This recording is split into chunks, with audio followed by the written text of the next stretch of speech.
Ah, j'aime bien faire des entrées en scène énergiques. Alors moi, ce que je vous propose, c'est qu'avant de démarrer, on va peut-être attendre 3-4 minutes, parce qu'on sait jamais des fois qu'ils reconfinent. Non, je le dis parce que vu que ça fait qu'1 an que je fais que ça, tu vois, je joue, je m'arrête, je joue, je m'arrête. En tant qu'humoriste, je suis tellement interrompu, j'ai l'impression d'être un film de TF1 ou une femme qui essaie d'expliquer un truc sur un plateau télé. Oui, bah il faut... France Inter quand même.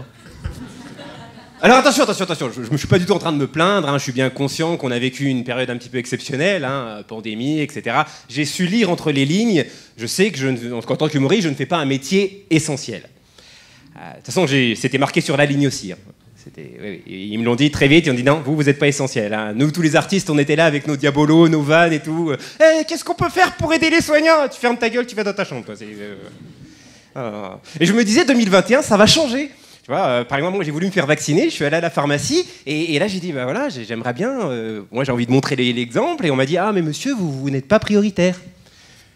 Je suis pas essentiel, je suis pas prioritaire, faut le dire si je vous fais chier. Non. De toute façon, très honnêtement, je trouve qu'on n'a pas été à la hauteur de l'événement. Non, parce qu'avec ce Covid, il y avait un truc à faire, vraiment, il y avait un truc à faire. Moi j'ai beaucoup investi dans cette histoire de Covid. Parce qu'il faut comprendre, moi je suis né en 77, c'est-à-dire que j'ai pas connu mai 68, je me suis pas battu contre les nazis, ma vie, elle est désespérément vide de combats.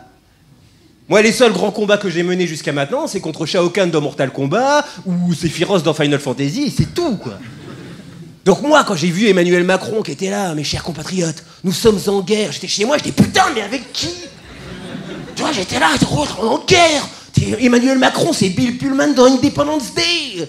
J'étais en guerre, faut que je regarde toutes les saisons de Walking Dead et putain ça va être chiant. Je me voyais déjà dans le monde d'après, la décroissance, fallait que j'apprenne à faire un jardin en permaculture, savoir faire des slips en chanvre. J'étais là avec mes mômes, je dis putain ça va changer. Et au final, on est sorti de ce premier confinement en se demandant si Jean-Marie Bigard pouvait être président. Non, on a foiré un truc. En plus, le gars, il y a 1 an, il nous dit nous sommes en guerre, et 1 an plus tard, il dit il faut apprendre à vivre avec le virus.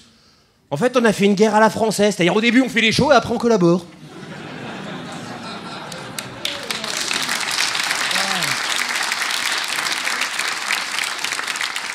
Non, mais sincèrement, moi, quand j'ai entendu cette histoire de pandémie, là, je me suis dit... Moi, j'attendais un blockbuster et on a eu quoi? Un documentaire biélorusse financé avec le budget de France 3 Régions. Oh. De toute façon, le réel est décevant par rapport à la fiction. Je trouve que le réel manque d'un bon metteur en scène, d'un bon chef opérateur, d'un bon maquilleur. Le sexe. Le sexe, dans les fictions, au cinéma, ça fait toujours envie.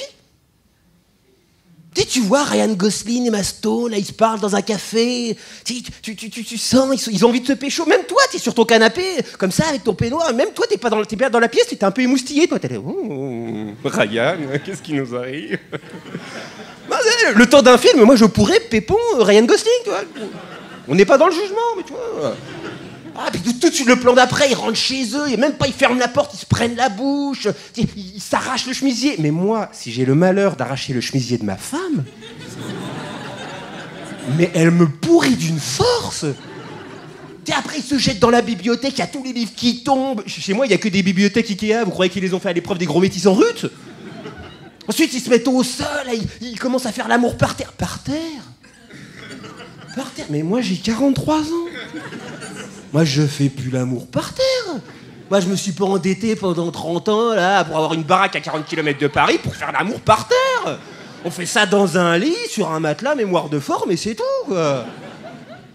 Et puis après, tu les vois, ils sont là, ils se chauffent, et puis ils jouissent élégamment. Ils sont là. Oh. Et moi, quand je joue, on dirait que j'ai marché sur un Lego. Et non seulement ils jouissent élégamment, mais ils jouissent ensemble. Ça, toi, t'es là, Non, parce que moi, je sais que, pour vous donner des détails, chez moi, je jouis en streaming et ma femme, elle attend la diffusion à la télé. Non, mais on n'est pas sur la même chronologie des médias, quoi. Ouais, et puis après, tu vois, il reste là, allongé dans une sueur toute esthétique. Il n'y a pas tous ces moments gênants qu'on connaît dans la vie de tous les jours. Genre, oh, faut que j'aille à la toilette, faut que j'aille à la salle de bain, il est foutu partout. Il n'y a pas tout ça. Non, la fiction est toujours supérieure au réel. Moi, des fois, je suis triste, je sors de chez moi, il pleut pas. Dans les films, ils sont tristes, il pleut. Alors que dans le monde réel, l'univers te dit « Écoute mec, t'es pas assez important pour que tes états d'âme influent sur l'environnement. » Non, vraiment, moi depuis tout petit, je me dis « Mais pourquoi on vit pas dans un univers de fiction ?» De toute façon, moi c'est bien simple depuis tout petit. Moi je voulais vivre dans un univers de fiction, je rêvais d'être Batman. Voilà, c'est pour ça, d'où le t-shirt, je rêvais d'être Batman. Bon, le problème c'est que j'avais un physique de Kunyaman. Voilà. Ah, une petite boule. Mais peu importe, parce que quand t'es gamin, tu vois pas tous les efforts qui vont être nécessaires pour devenir un super-héros. Déjà, le manque de sommeil. Non, parce que parlons-en, Batman, il est Batman la nuit, Bruce Wayne le jour. Quand est-ce qu'il dort? Moi, je sais que je dois faire des chroniques tôt le vendredi matin. L'après-midi, tu me demandes pas d'aller capturer Catwoman. Non, je dis non, on va faire ça lundi prochain. Là, je suis pas d'équerre. Mais Batman, non, il est à fond. Pareil, l'investissement physique, parce que t'as pas le corps de Batman en faisant du pilate. Non, le mec, il a fait le tour du monde, il s'est entraîné avec les meilleurs maîtres en arts martiaux, il a étudié l'esprit des criminels. Mais peu importe. Moi, quand j'étais gamin, je voulais être Batman. J'étais fasciné, un mec qui s'habille en noir comme ça, qui sort la nuit, ça, je trouvais ça classe. Bon, Thierry Ardisson aussi, pourtant il est complètement con. Mais vraiment, moi j'étais à fond, tu vois, je voulais être Batman parce qu'il y avait ce costume de chauve-souris qui me fascinait. Parce que Batman, il a choisi la chauve-souris comme totem parce qu'il a peur des chauves-souris. Il s'est dit, si moi ça me fait peur, ça va faire peur aux autres. Le truc, c'est que moi j'ai la phobie des asticots. Ah, comme quoi, une carrière de super-héros, ça tient à très peu de choses. Très peu de choses. Mais j'adorais le voir en bande dessinée quand il est comme ça, il surplombait les gratte-ciel de Gotham en train de patrouiller, ce qui ne sert strictement à rien. Non, parce que va patrouiller sur un gratte-ciel, ça sert à rien. C'est quoi? C'est un crime ou une poubelle? Je ne sais pas, je ne vois pas.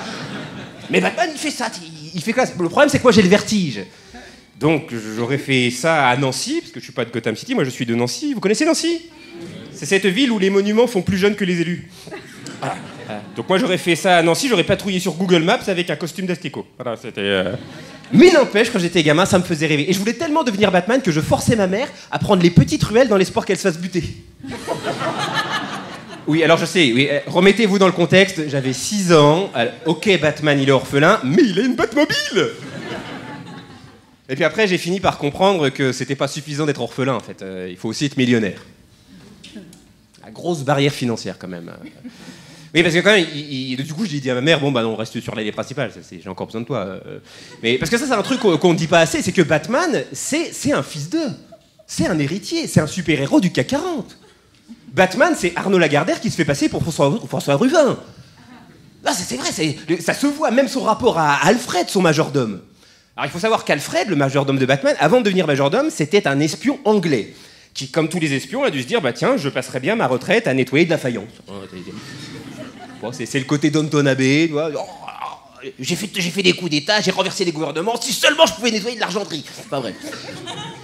Donc il devient le majordome de la famille Wayne, et c'est Alfred qui a récupéré Bruce Wayne, le petit Bruce, quand il a vu ses parents se faire buter dans une ruelle. Oui, parce que Batman, c'est quelqu'un qui va pas bien. Non, Batman, c'est quand même un mec que tu vois en bande dessinée en peignoir, avec son à poil, avec le corps bardé de cicatrices devant le tableau de ses parents, il est comme ça. En pleine journée. Papa, maman, quand j'étais enfant, je n'ai pas eu la force de vous protéger. Mais c'est fini. Désormais, je suis la nuit. Je suis la vengeance. Je suis Batman. Le mec va pas bien.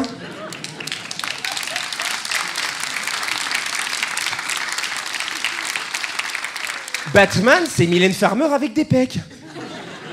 Non, le gars va pas bien. Donc quand Alfred, il a récupéré le petit Bruce Wayne qui revenait tout traumatisé comme ça, il lui a dit Maître Bruce, comment allez-vous?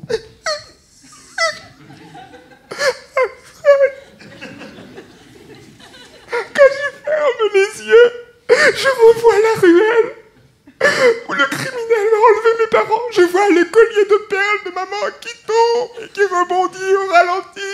S'ils font des films sur ma vie, je suis sûr qu'on le reverra tomber 652 fois ce putain de collier de perles.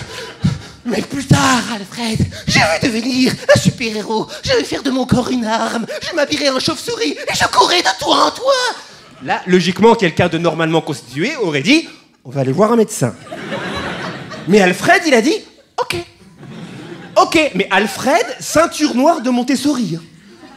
Non, si l'enfant a besoin de ça, il faut s'adapter aux besoins de l'enfant. Et on va construire une cave sur le manoir. Oui, oui, oui. Et une voiture en forme de chauve-souris. Oui, on fera ça, ça va nous occuper du tout. Ça va nous occuper.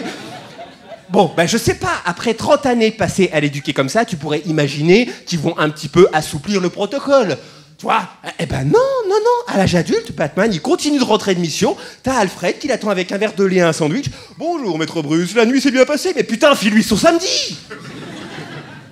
Mais voilà, le truc, c'est que Batman, c'est un gars qui veut changer le monde, mais pas au point de perdre ses privilèges. Même la manière dont il a construit son identité de super-héros. Ça sent la mégalomanie, c'est un truc qu'Elon Musk aurait pu faire. La voiture de Batman, ça s'appelle la Batmobile. La cave de Batman, c'est la Batcave. Le bateau de Batman, c'est le bateau. Même quand tu veux l'appeler, tu peux pas te contenter du passer un coup de fil. Non, faut envoyer son logo en grand dans le ciel de Gotham. Mais même Emmanuel Macron, il fait pas des trucs comme ça. Et pourtant, on parle d'un président qui a appelé son parti En Marche parce que c'est ses initiales.